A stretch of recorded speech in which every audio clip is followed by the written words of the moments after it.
Burnett thought he'd make a great older brother, and Nancy Reagan admits to having a lifetime crush on him, and her husband says he'd like to be more like him. The late actress Betty Davis once said, there are only 3 superstars left: myself, Katharine Hepburn, and Jimmy Stewart. And among us, Jimmy is the nicest. But we had a tough time finding anybody who didn't like Jimmy Stewart. In over 50 years, movie fans have paid him the highest tribute by standing in lines at theaters to watch him. What is it you want, Mary? What do you want? You want the moon? Just say the word and I'll throw a lasso around it and pull it down. He seemed to have the charm of an innocent and the passion of a true believer. What's the matter? Everybody in this country killed crazy? Here!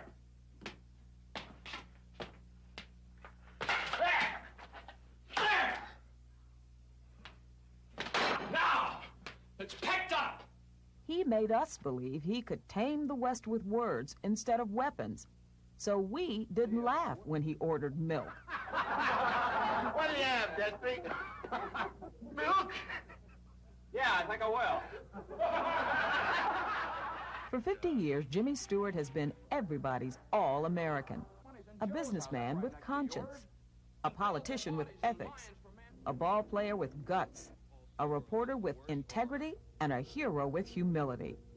He's been a decent lawyer, a troubled clown, and a normal musician. He's been a lunatic with balance. Years ago, my mother used to say to me, she'd say, in this world, Elwood, you must be, she always called me Elwood. In this world, Elwood, you must be oh so smart or oh so pleasant. Well, for years I was smart. I recommend pleasant. We've got a bet going he's already here. He says he hasn't retired, but we haven't seen him in a new movie in 10 years. So in Dallas last month, what was Jimmy Stewart offering all of these folks? Jimmy Stewart and his poems. Taylor's is proud to present Mr. Jimmy Stewart. He may be the only person in the world who could publish a book of poetry containing 4 poems. 4 short poems at that. Thank you so much. He's just finished a national promotional tour for his book, hitting 6 cities in a month at 81. Fans can't get enough of him in bookstores and radio stations. Jimmy Stewart is our guest, and he's also here to take your calls right now at 787. Good morning, Mr. Stewart. This is such a pleasure to be able to speak with you. Jimmy? Yeah. You're the last sure thing we have in the world. Well, thank you very much. I know we're going to be... I have a question for you about your work with the elephant. The conversation meanders to his favorite movie, It's a Wonderful Life, to his favorite actors today, Dustin Hoffman and Richard Dreyfuss, to how he got started in the business, by building his own radio with a boyhood friend. You put 2 strings of brass liners and put the small box for oatmeal and the wire around that. And you mean you could have ended up being a radio television repairman in Indiana, Pennsylvania, instead of the actor that you have become? Well, Bill and I were repairmen. Never treat your audience as customers. Always treat them as partners. And I've never forgotten that. And I think this is, I believe in that. I believe if your audience aren't your partners, then you're not a part of their lives, and you're not. They won't go and see you. And if they don't go and see you, then you go broke. And if you go broke, well, you have to pick another profession, or I don't know what you do. To Jimmy Stewart, acting and book promoting are no different than farming or bank telling. They are honest work that demands professionalism. I've always believed in hard work, and when I got into the acting business, the time I spent in New York, and the time out here in the big studio system, it was work. And it took doing, it took study, it took effort. As far as picking scripts was concerned, this is a fellow would come up to you and hand you a script and said, here's the script, and you have the part of George, and go down to costume and get measured for what you're going to wear in it, and the picture starts next Tuesday, and you go home and study it and get all set and do that. If discipline is a Stewart trademark, so is his style. Natural, loose, and easy. So is his humor. You actually studied to be an architect, and you haven't done anything with it, have you? I'm an architectural critic. I was curious why you sent your memorabilia to Brigham Young versus Princeton. Princeton didn't ask me. And Brigham Young did. But the definitive Stewart signature is his voice. I never paid too much attention to it. The voice, I've been told lots of times, Alfred Hitchcock sort of the best example. We will do a scene, and the scene will finish, and Hitchcock will come up to me and he'll say, "Jim, the scene is tired." And I know exactly what he meant. I'm talking too slow, and I'm slowing up the scene. Senator Smith has now talked for 23 hours and 16 minutes. It is the most unusual and spectacular thing in the Senate annals.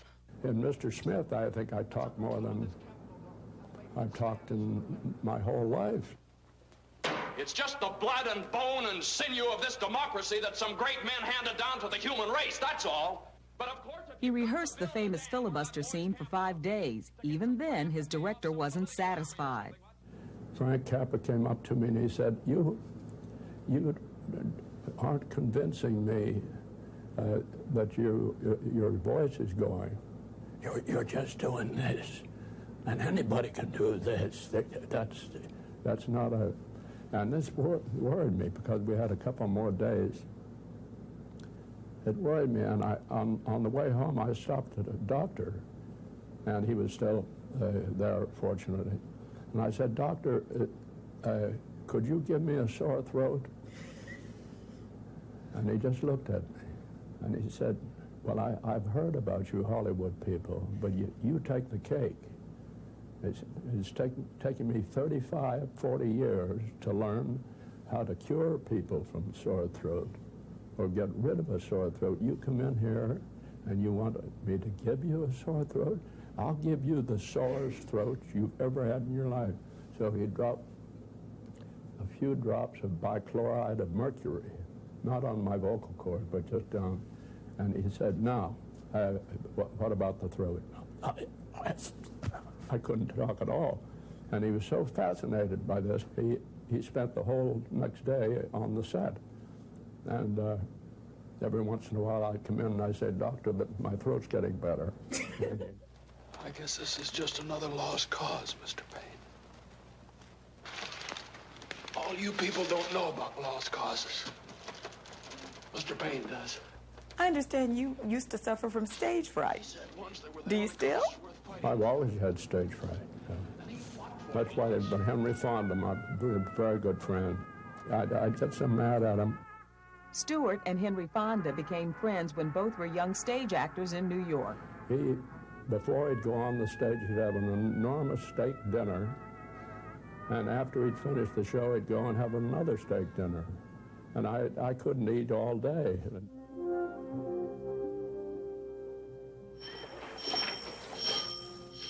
I was with Duke in his last movie, and I'll always remember that. It's ironic Jimmy Stewart would be cast as the doctor who tells John Wayne he is dying. The Shootist was the Duke's last movie before he died of cancer. Books, every few days I have to tell a man or a woman something I don't want to. I've been practicing medicine for 29 years, and I still don't know how to do it well. Why don't you just say it, flat out? All right. You have a cancer. I admire him more than I can say. Long-lasting friendships in a town known for jealousy and backbiting are also Stewart trademarks. I also read that in your Hollywood days before you married, that you were a bit of the ladies' man. A bit of a ladies' man? I understand that you had this great love for Greta Garbo. Oh, yeah, Greta Garbo. I just tell you that this was something I was just completely in love with her, and I just thought she was the greatest thing. And at one point, I happened to be working on a picture at the stage right next to her. I knew the sound man on our picture, and I asked him, could he sort of find out from the sound man over in the Garbo picture when she was finished, and so that I could come around and just say hello to her. And a couple of days, he came up to me, he said, we were almost finished. He said, she's right in her dressing room and she'll be coming out the door. And so I rushed out and I rushed around and rushed around the corner of the stage, and the limousine was there. And I opened the door and ran into somebody and went on, and just opening the door, and I looked around, I'd knocked down Greta Garbo. And I said, please, may I pick you up? She said, no. I'll do that myself. I'll pick myself up. And so, and she got it. And about 20 years later, I met her at a party, and I said, I'm very, very sorry that I knocked you down. She said, I remember it very well. And what about the story of Marlene Dietrich trying to capture you? This is Frenchy. Howdy, ma'am. How's the weather up there? Yeah. Hi, come on, you can do better than that. You know, Frenchy is the real boss of Bottleneck. Oh, well, I always like to know who's boss. You'll find out. He says he never did. Marlene was so wonderful in that picture that she captured everybody. She was just amazing. You heard me. That's what I thought you said. That fight that Marlene and Una Merkel had, you know, they all said they had doubles, wonderful doubles for them for the fight. Marlene said, no, we're going to do it ourselves. And it was the best fight I've ever seen. And I poured the bucket of water on them. Marlene went after me, and boy, she was really on the go. Oh, now, wait a minute, lady. Won't you call me a lady? I understand that she had her eyes set on you and tried to hem you up. I don't know. She had her eyes set on a lot of people. No, there's something very special about her. After Destry Rides Again, Jimmy Stewart would enter into a bigger project, this one in real life. There are thousands of us who think that the best role you ever played in your life was as a pilot of a B-24 Liberator, and seeing to it that we ended up the war with a very creditable performance. We salute you. Well, thank you very much. I appreciate it. During World War II, he commanded a bomber squadron. Afterwards, he remained an airman, serving in the Air Force Reserve. Stewart refused to have his military record exploited. He insisted in film contracts that it not be promoted. Where's Mary? Mary! Oh, look at this. But the role millions identify with Jimmy Stewart came after the war. He played George Bailey, the small-town businessman given the chance to see what his world would have been like had he never been born. Strange, isn't it? Each man's life touches so many other lives. And when he isn't around, he leaves an awful hole, doesn't he? Get me back, I don't care what happens to me. Get me back to my wife and kids. In It's a Wonderful Life, an angel gave George Bailey a second chance. Jimmy Stewart says the movie's director, Frank Capra, gave him one too. Stewart knew he had been a good actor once, but like a lot of GIs, he wondered if he still had it.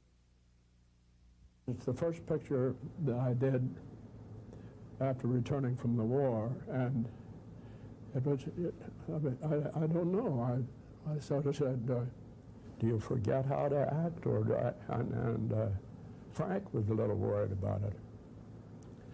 But he got together such a wonderful cast, people that we had both known before the war, and that we'd worked with, and they helped us so much and helped us sort of get into the swing of things again. Look, Daddy, teacher says every time a bell rings, an angel gets his wings. That's right. That's right. Because now Hollywood's most famous bachelor has went and did it. And it's with pleasure and congratulations that we welcome ex-bachelor Jimmy Stewart to the Chesterfield Show. James, you look wonderful. Well, thanks, Bing. You know, all my... Stewart's marriage was big news on radio shows like Bing Crosby's and gossip column headlines because he had been a bachelor for so long. Why did you wait so late to get married? You were 40 when you got married. Well, I was too busy. By Hollywood standards, the Stewart marriage is rare. Jimmy and Gloria have been married 40 years, and together they have raised 4 children. How is it you and your wife were able to raise 4 normal children in Hollywood? How did you do it? Well, all of them thought that acting was the most ridiculous thing that anybody ever invented, and would have nothing to do with it. Son Ron didn't become an actor, but Jimmy was proud that one of his boys became a Marine. He was killed in Vietnam, leading his patrol. Whenever you go to Washington, you always go by the Vietnam Veterans Memorial, and you go to see your stepson's name, really your son's name, since you raised him from such an early age. I just go to pay my respects to someone who gave his life to his country. But I know exactly where Ron is, and I just pay my respects. Stewart raised money and lobbied for that controversial monument. You went to war, you came home, and you are heroes. These days, Jimmy Stewart is still speaking out against colorization of classic films and for the preservation of elephants. This is Jimmy Stewart. You can help stop the destruction of this beautiful giant creature of African wild by not buying ivory. But if Jimmy Stewart seems too good to be true, you'll be glad to know he has his faults. Friends say he'll go for hours without talking, that he's often absent-minded, often forgetting to carry money. One of his more famous stories involved Gloria. Jimmy was supposed to have picked her up at the hospital after the birth of their twins. I called her and she said, I'll meet you down at the front door of the hospital. I went down and she was there, and I said, all right, wait. And she told me to meet her at another place at the hospital so it was easier for her to get in the car. And she and the nurse waited and waited and waited. And the nurse said, oh, I wonder where he possibly could be. And Gloria said, I know where he is. He forgot to pick us up, and he went home. But I didn't get clear home because I stopped to get some gasoline. And the fellow said, how's your wife? I said, how's my wife? And I went down and picked her up. But I'll never live that down. Alfred Hitchcock called him Mr. Everyman, and he is, as a son, a husband and father, a loyal friend, a decorated soldier and civilian, a leader of boys and men, a professional who goes to the office every morning. You're 81 and going strong. I don't know how strong. You look pretty good to me. But when you think about it, there are times when you get reflective. What do you want people to say about Jimmy Stewart? You ever think about that? No. No, I have no idea. I try and forget that every morning. Strange, isn't it? Each man's life touches so many other lives. And when he isn't around, he leaves an awful hole, doesn't he? I've had a wonderful life. Jimmy Stewart was nominated for the Academy Award several times, but he only won the Oscar once, and it's not for the role you'd expect in It's a Wonderful Life. He won for the role as a reporter in the comedy The Philadelphia Story. We'll be right back.